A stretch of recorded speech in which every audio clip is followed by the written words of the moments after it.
Vytauto Šapranausko mėnulis avino ženkle atspindi jo charakteriui būdingą nuotaikų kaitą ir ambicijas.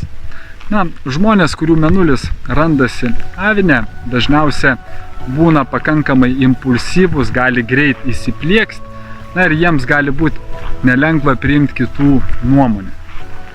Todėl su jais reikia bendrauti nuolaidžiai.